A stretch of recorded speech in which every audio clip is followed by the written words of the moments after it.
What is going on, guys? Welcome in today's video, and we are going to show you how to save a project in CapCut PC. So what we want to do is open our video or be at the screen where your video is added in your timeline.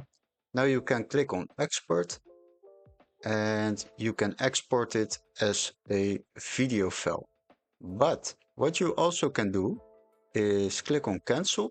After that, you click on menu, then click on file, and then click on export. If you click on export, you come out at the same screen and you can export your video into your files. After that, you can save your project also, and that is the one we want to show you. You can simply click on the X and CapCut will automatically save your file into its database. Now, as you can see, I will open my CapCut screen and there you can see my last file, which is saved to my projects.